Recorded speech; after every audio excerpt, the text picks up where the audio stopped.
Buenas tardes.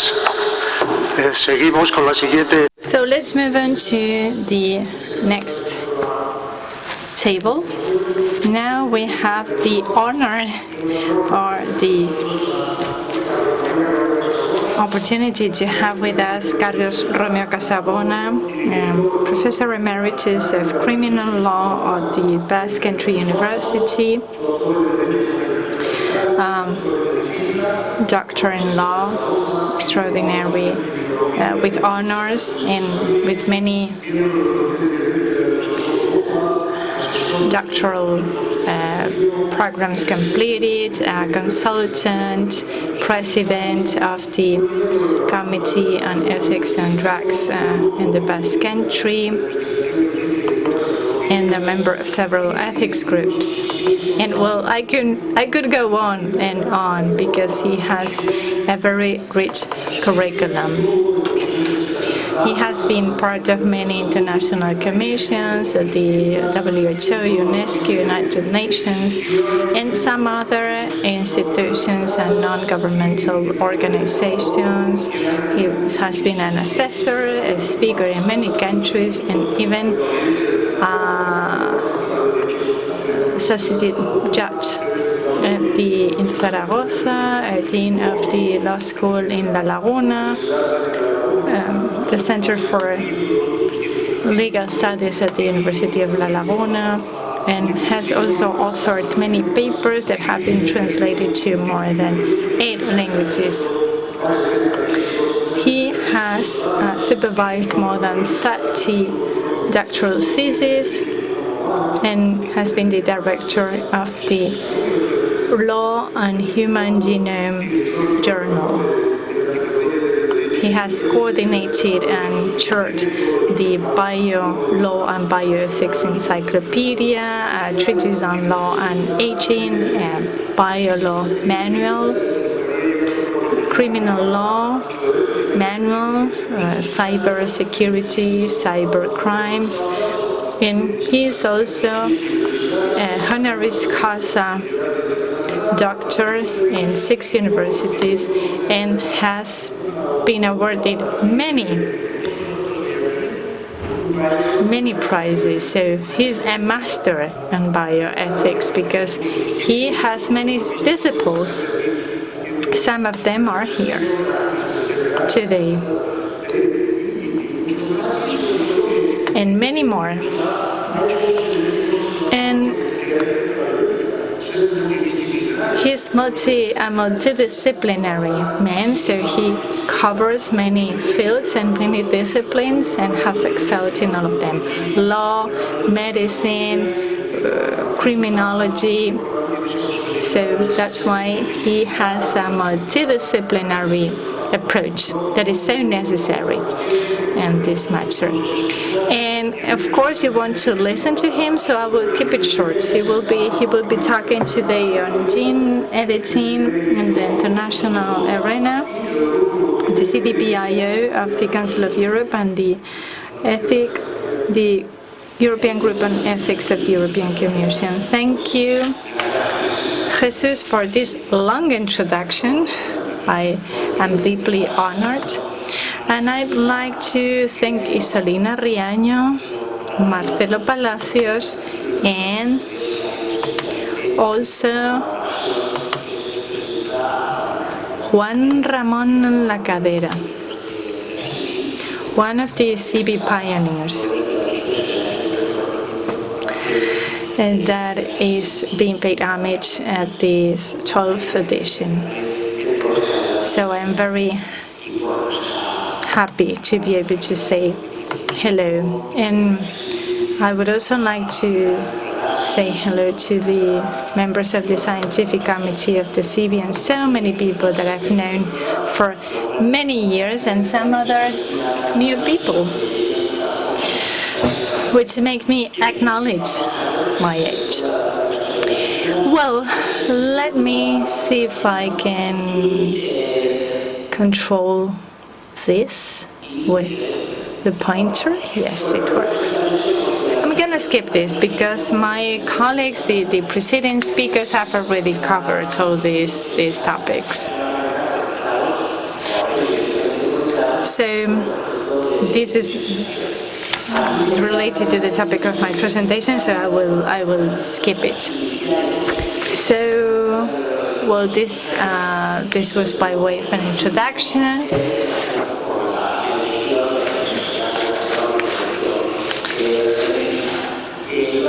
For gene editing, I'm not going to read them because I want to really go to the gist of my presentation.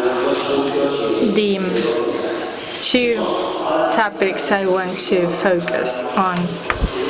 I will be talking about the Council of Europe first, where the Bioethics Committee sits, and the European Working Group on Genetic Editing, and then I will be talking about the work of these last two groups, but mainly the Committee on Bioethics.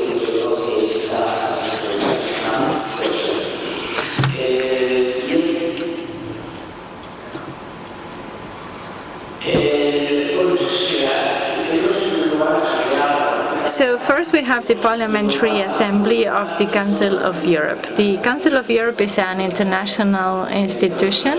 For those of you who are not familiar with this European institution, it's a European institution with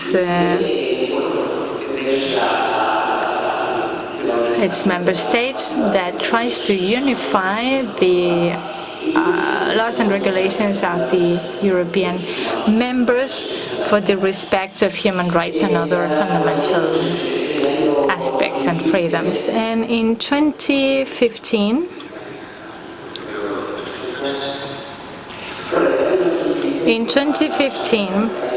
the Parliamentary Assembly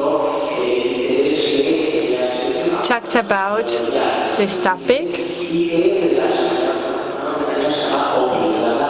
because it felt compelled to issue a statement.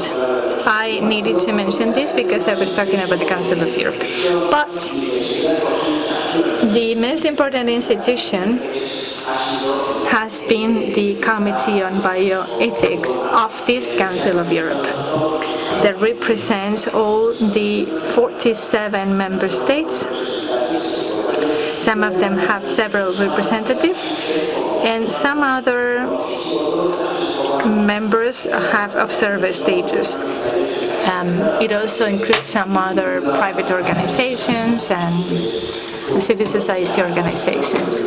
For example, the European Union itself. So, first they issued a declaration on genome editing technologies in 2015 that has been used in several locations, and it refers to the Oviedo Convention. The Oviedo Convention, of course, is a reference text. The Oviedo Convention was signed in Oviedo in 1997 and contains Article 13 that so many people have mentioned already. As for the restrictions and prohibitions,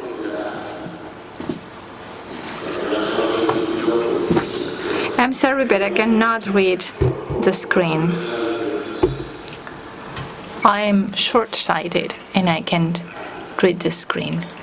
Let me change this. Bien, ahora sí.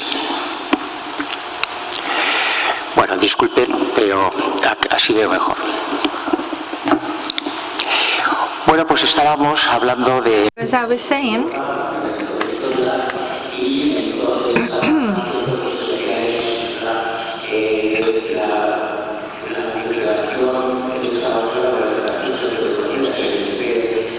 technologies on genome editing or genome editing technologies in 2015 that refers to that statement, or that declaration refers to the Oviedo Convention, but it also talks about restrictions and prohibitions on interventions on the germline, Article 13, that you all know, that will be central in my intervention. And then this document also talks about the need for an open public debate. That was very specific, and that was unique in this Committee on Bioethics. It also uses Article 28 of the Oviedo Convention.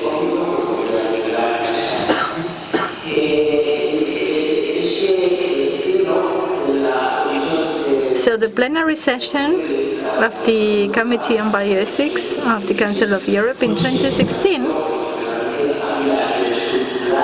agreed that some opinion needed to be issued about this with a good structure. This was something that many governments and international organizations have already been covered, as the previous speaker said. So it also recognizes the importance of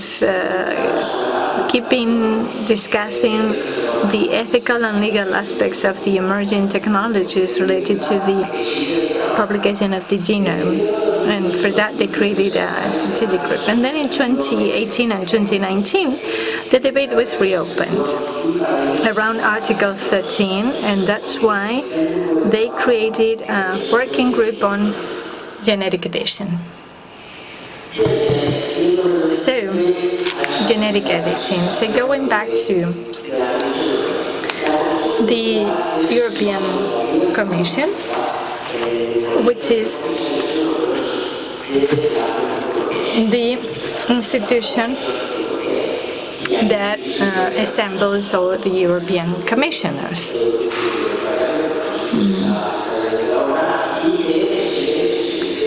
It is chaired by the President of the European Commission. The incumbent President is Ursula von der Leyen. But the members of the European Commission will be renewed in June.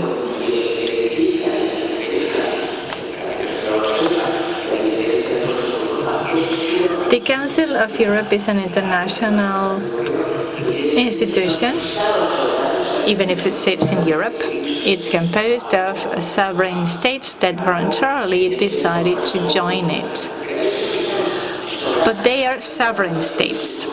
They have each their own autonomy and independence to decide what to accept and what not,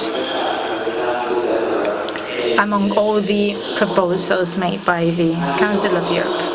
But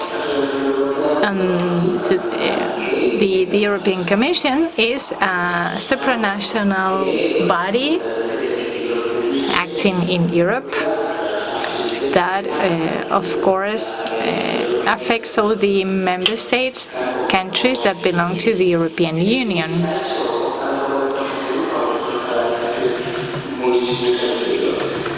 So this means that the decisions made by the decision-making bodies are legally binding for their member states.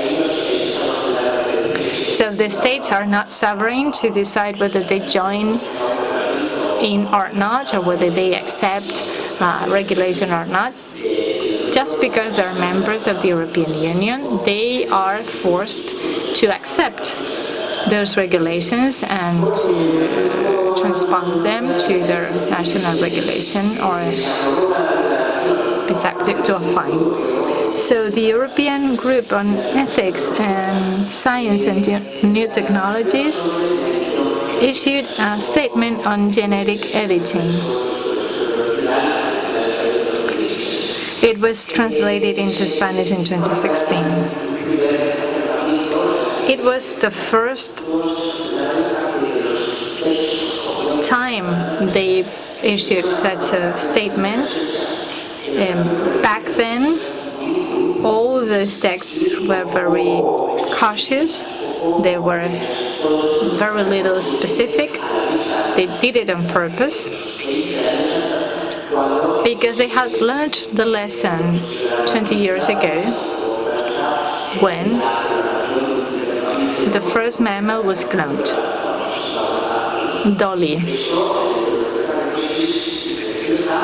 So this was due to the lesson learned after the Dolly case and the speed at which the Council of Europe solved this problem. Nobody was talking about cloning back then because nobody thought it to be possible. Well, anyway, a year later, after the April 4th, 1997, an additional protocol on cloning was approved. But cloning was the subject of many hot debates. So when it came to genetic editing, all the authorities were very cautious in their statements and their first positions, and the text was very vague, which seemed okay. Then in between 2016 and 2018, the European Group on Ethics prepared an opinion on gene editing that included human genes, animal genes, and plant genes, and their impact on the environment. It also took care of the gene trailers.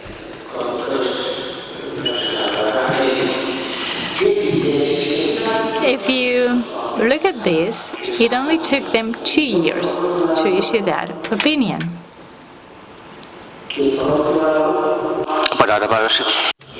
On the other hand,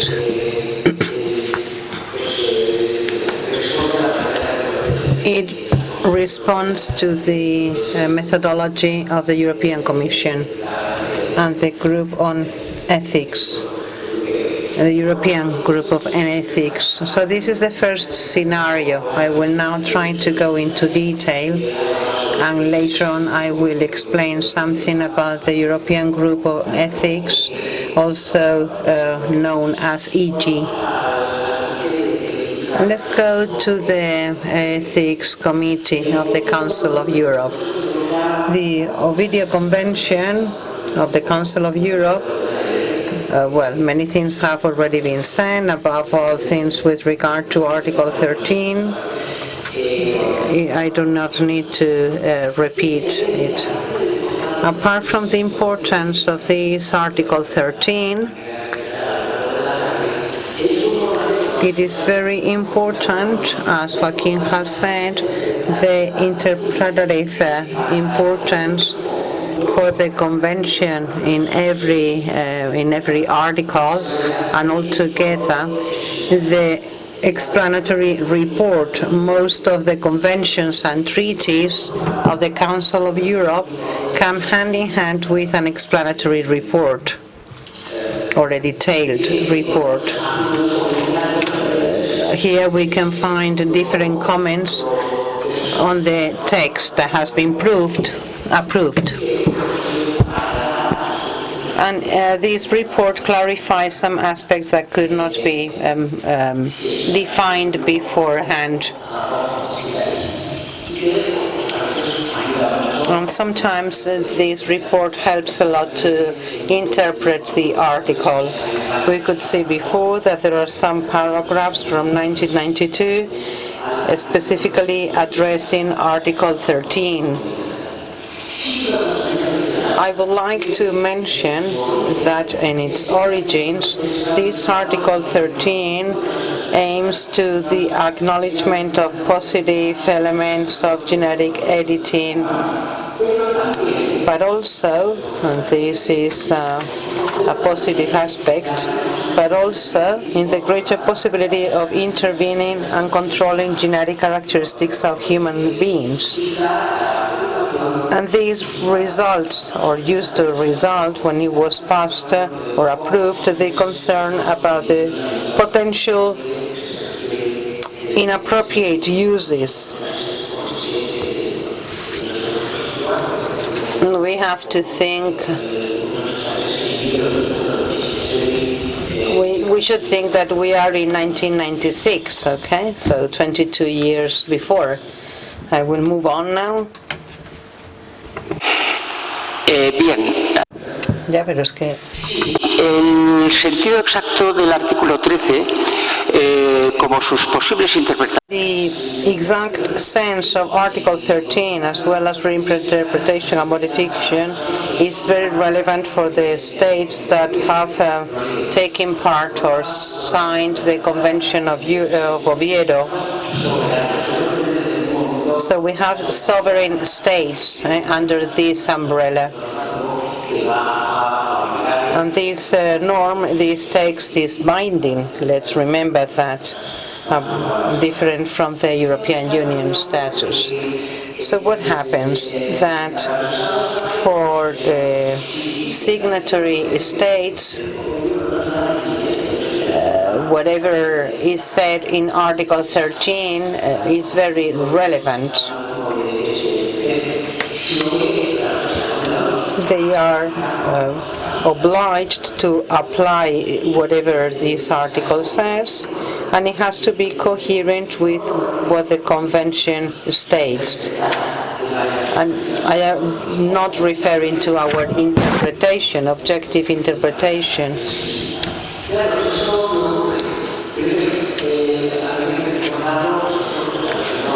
We should recall that apart from the criminal field, conventions and treaties have a priority. Have a priority, as I was saying, with regard to the other internal legal norms. And I am referring to the different states. So Spain signed not only in Oviedo, but also Spain participated actively on the 5th of October 1999 to endorse this document. And then this document was published in the official bulletin. So since January 2000, this report is part of our regulatory framework. What do I mean by all this? Well, it means that conventions and treaties have this priority, and they are of direct application.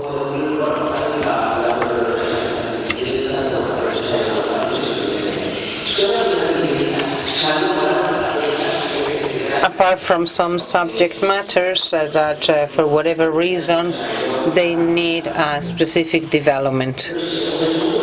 Secondly, I'd like to highlight that laws, internal laws of that state, of a specific state member, cannot be contrary to the convention. Also, you cannot repeal the law if that law refers to the convention, because this convention is prior or is a priority. The only potential pathway, so you cannot repeal a law because we are not happy with it, okay? Because the states have signed and endorsed that norm. The only potential way for a law to be modified is by denouncing the convention before the competent bodies of the Council of Europe. Sometimes in our country, well, maybe some other article we did not like, and some people said that what we had to do was to denounce the convention.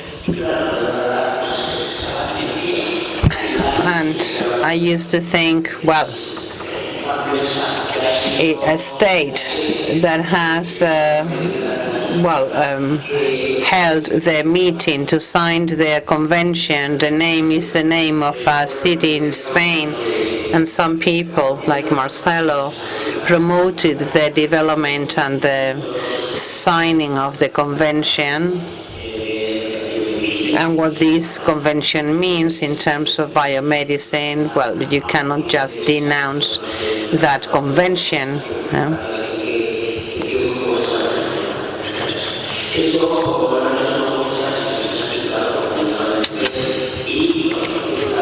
So we need to find other solutions, really.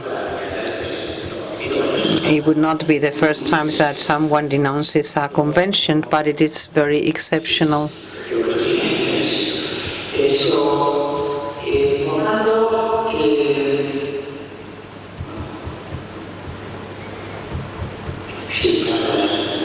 Yes, I will move on to the next one. I'm sorry if I go too slowly.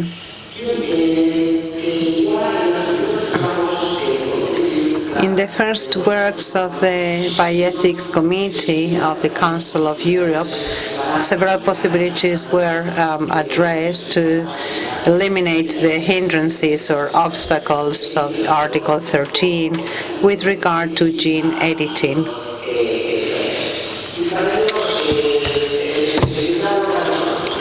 Different proposals were tabled.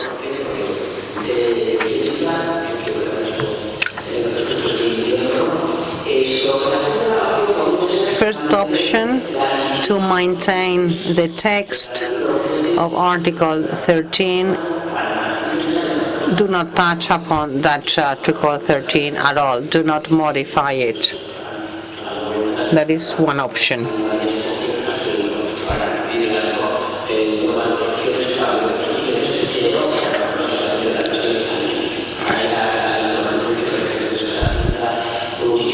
As you know, international bodies are very cautious, okay, so they do not just modify an article from night to day.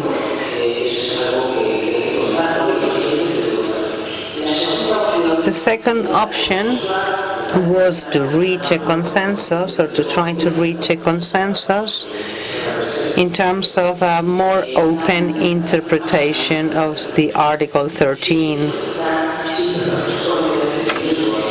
Taking into account the risk of denaturalizing the current legal sense, independently of it is or not satisfactory.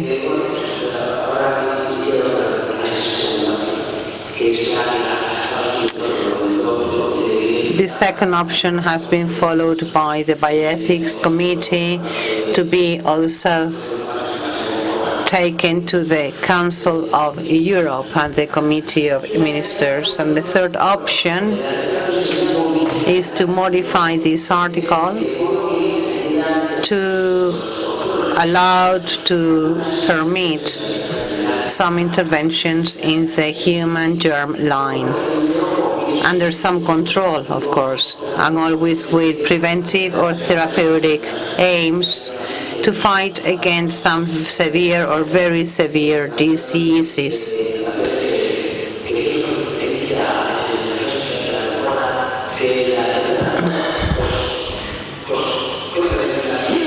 And here we should define what we mean by improvement of the disease. But if we talk about severe diseases as a point of reference, then things are easier to interpret or to make a decision.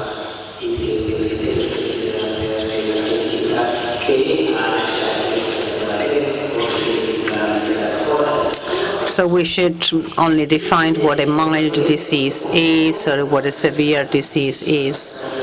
And then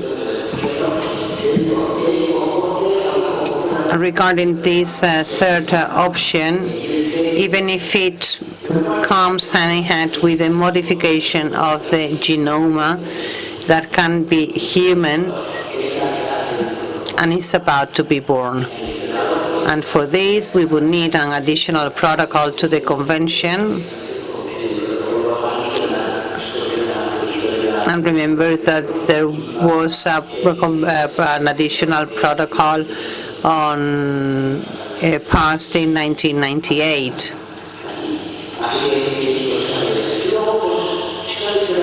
And then somebody has mentioned another option, but it was not approved by the plenary, that is to delete Article 13.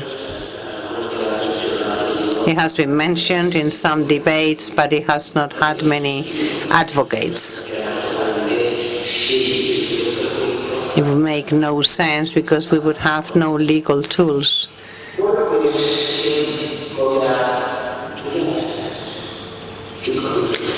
5 minutes left.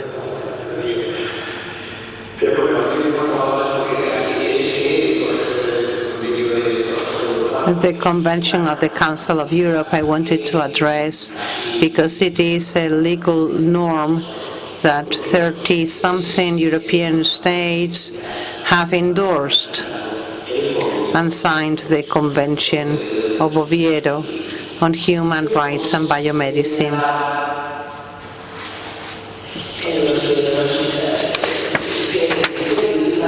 Bioethics Committee has held different debates after this first positioning.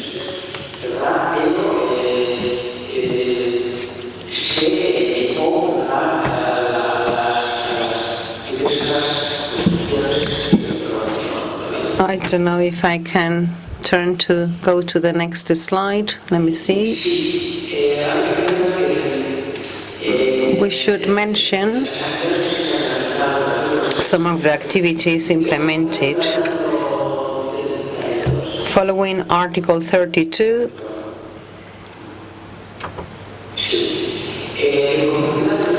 following Article 32 of the Convention, Article 13 was re-examined.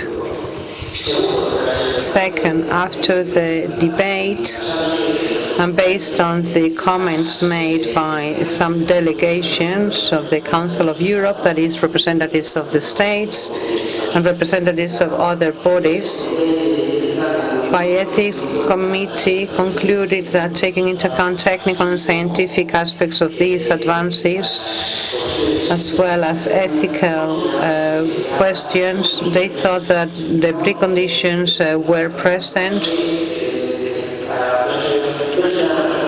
Sorry, correction by the speaker, that the criteria were not satisfied to modify Article 13. However, they agreed that it was necessary to provide clarifications specifically on the terms preventive, diagnostic, and therapeutic.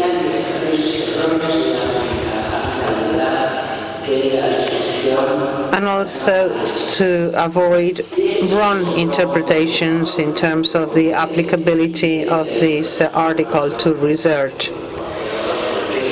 A document was drafted and approved by the plenary of the committee, and it was then transferred to the Commission of the Council of Europe.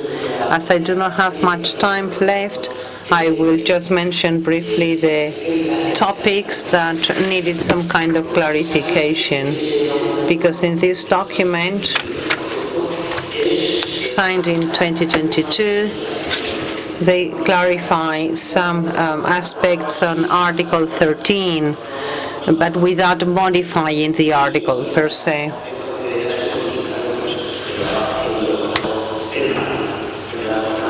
So these are the clarifications that were submitted.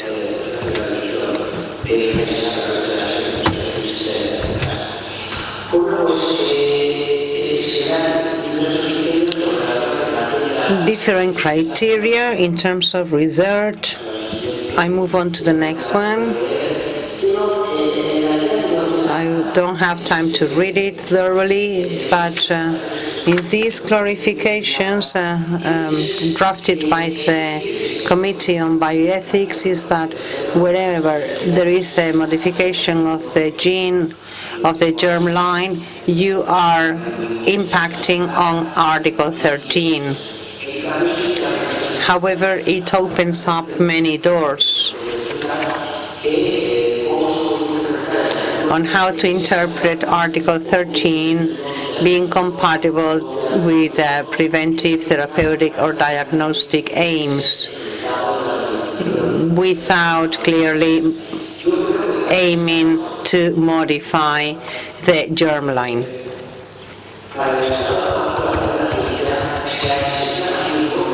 I think that right now many doors are being opened up to continue doing research, which is very positive. But if later on someone thinks that it is necessary to modify it, they will probably discuss the subject matter again.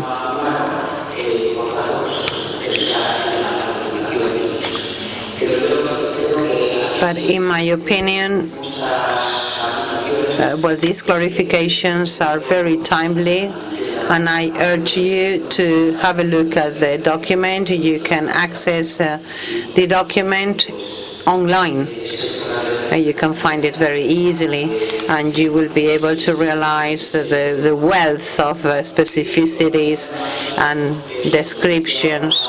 This has not been subject to the approval of political bodies or structural bodies of the Council of Europe. And I will leave it at that. Thank you so much, Carlos Maria.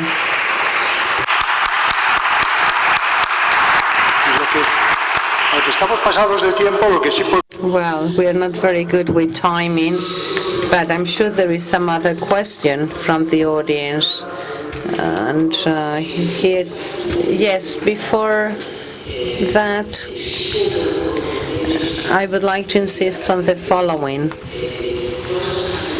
All those activities implemented by the Ethics Committee related to Article 13 are very important, because we are referring to a norm that has been endorsed by 33 states. However, the group of ethics, it is a very rich document. I have also participated in the drafting of the document. It is a very rich document, very conceptual. When we started to work, I thought, oh my God, here we're going to fight against each other when we start talking about the germ line or the somatic line or who knows what. The truth is that we were all waiting, expectant for that time of struggle. But that time or that moment never arrived. So what is the aim of these kind of documents drafted by the group of ethics? Is to give counseling to the president of the European Commission and all the commissioners, obviously, who are involved with research, science and technology, and with farming, environmental issues, etc., etc. And the receptors, the target audience, they are going to read it to reflect upon the topic to see whether or not they have to draft a norm. And the Committee on Bioethics, usually they present articulated texts without any legal value, if you wish. They just transfer it to the European Commission or to any other European body, but just aiming to a kind of a recommendation or kind of a soft law, as we say. But the European group is on a higher level, if you wish.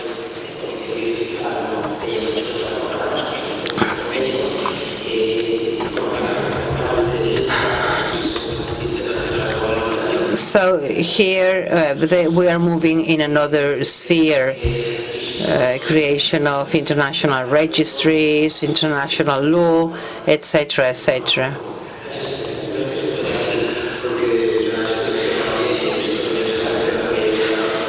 Yesterday somebody mentioned that there are some states who never sign anything, okay?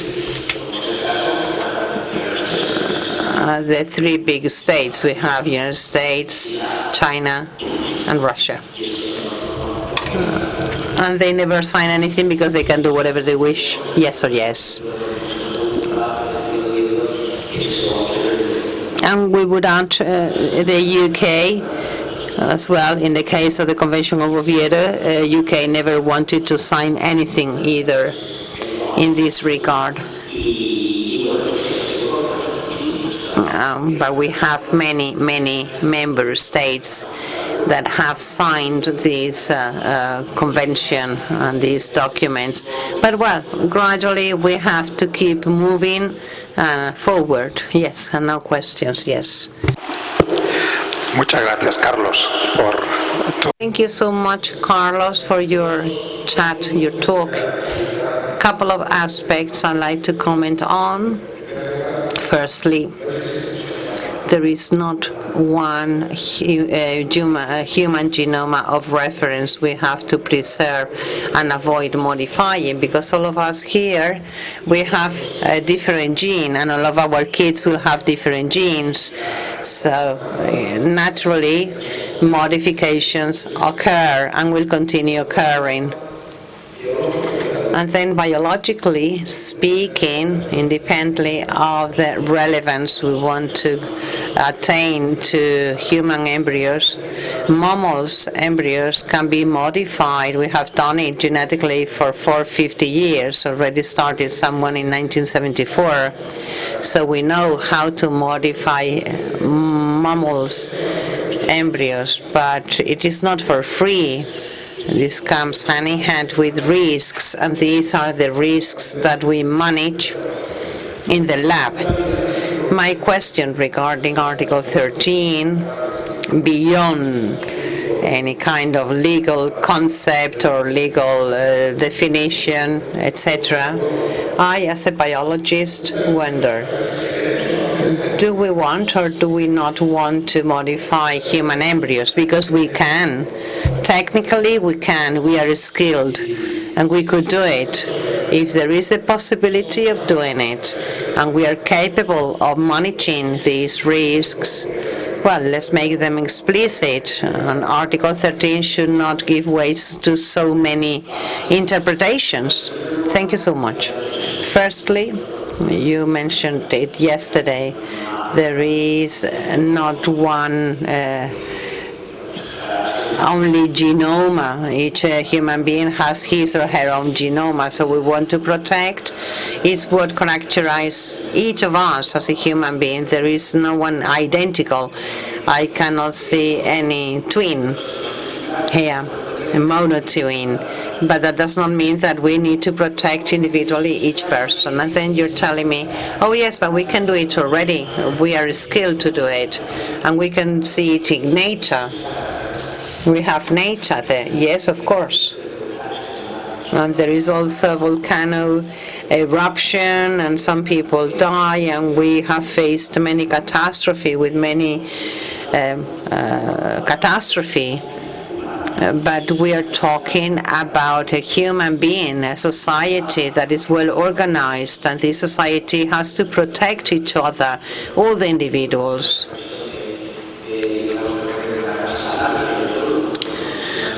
All the professional groups, well, some people may be a bit more impatient, and the society has to regulate, but not closing doors, but rather guiding and organizing the following steps.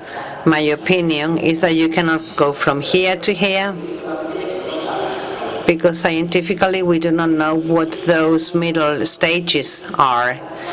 Sometimes you scientists have to go little step by little step because you know where you're heading towards, but you do not know how. But of course, without that mid-knowledge, you cannot reach the end. So here the same happens, more or less. Well, we cannot just raise walls to responsible research. We should have to move forward, but with caution. some examples have been given about embryos or children who have died due to a disease. We know what happened in the 90s with the genic therapy, for example, in vivo, the bubble kids in France, or the first case in the United States. All of them died. Oh, the bubble kids lived. No, they only lived for 6 months. And the young teenager, 17 years old, in the United States, died. Nobody controlled how things were going to be performed, and then, well, the administration had to stop that research line. So I think we have to stop being genius. No, we have the right to defend our responsibilities, of course, as a group and as an individual, but we have to regulate each other. And in this sense, I think Article 13, well, it is a bit premature to modify it, because many doors have been opened, you mentioned it, but well, let's see the doors that we have to cross. No, here, this will be a failure, a person will die here, another person will die here, this will be a very promising pathway. We need to have things very clear, and your duty is to inform us.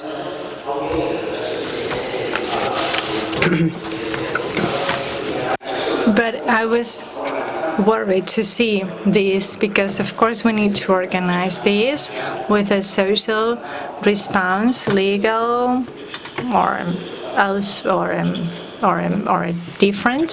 But I think I hope I have answered to your questions. Carlos, thank you very much for your presentation. I'm sorry, but the person is not using a microphone.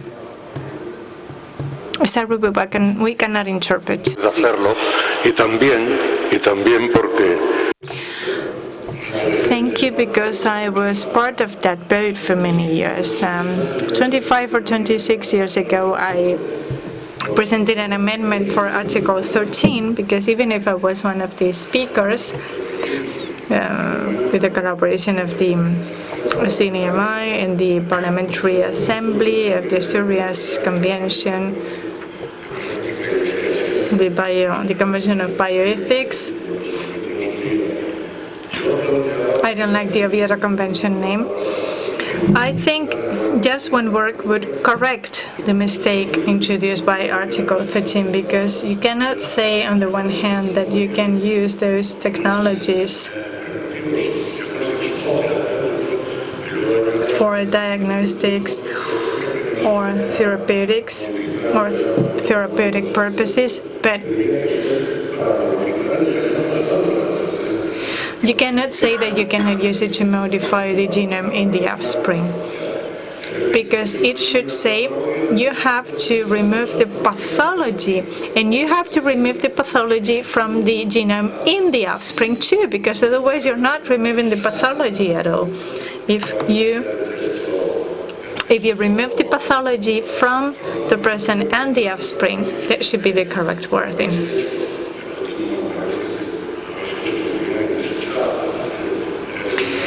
So I would remove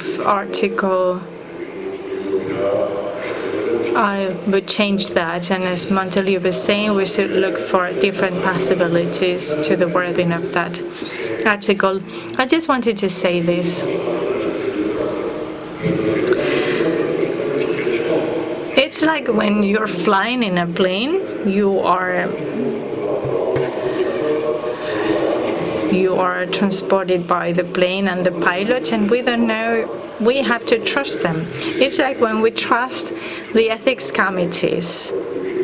We have to trust them, and even if we know them, well, some people contribute in a positive way, some others contribute in a negative way.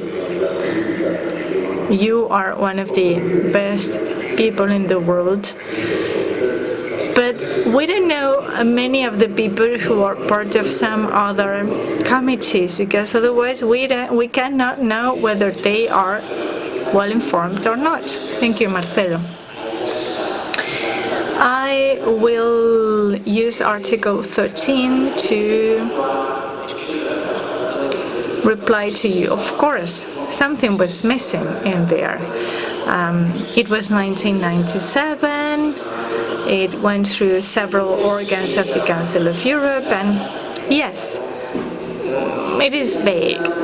But as Pilar Nicolas said, the Spanish criminal code in one of the articles talks about genetic intervention and says that it is prohibited when used with purposes other than treating specific diseases, hereditary diseases or defects or flaws. So the criminal code does not try to decide or to ascertain whether the intervention was done with that purpose or not.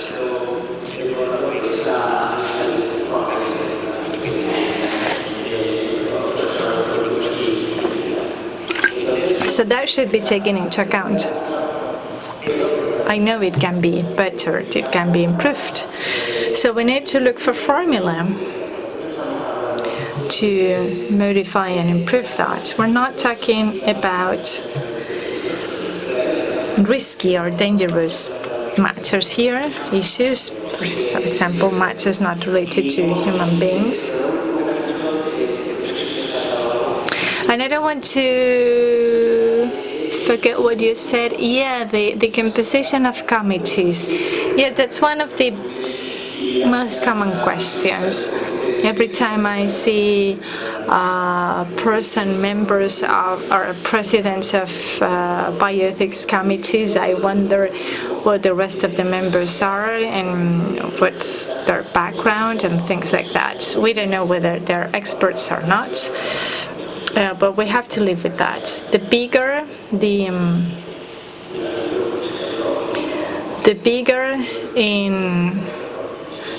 the committee, the most difficult, of course. The biggest committee is the Committee on Ethics at the Council of Europe, because it has to represent 47 states. And they meet regularly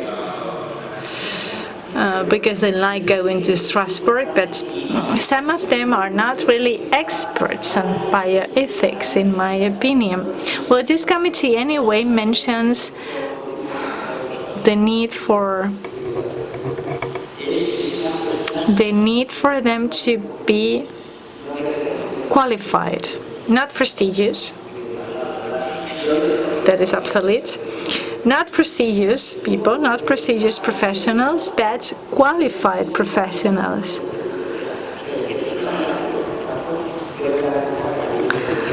And it is composed, the members are former politicians of the European Union, so they no longer work in politics. So in theory, they do not have to pledge allegiance to their former political party. So the Committee on Bioethics publishes the list of participants in the plenary session, so at least we can find out who they are.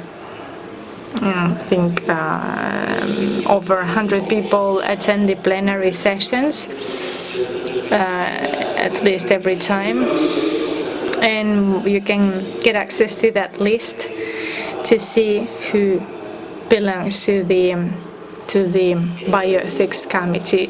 I know some people just go there because they have to and because they want to enjoy the Strasbourg gastronomy, but some others really do their job. Well, we need to move on to the next table, but it was a real pleasure having you here. Thank you.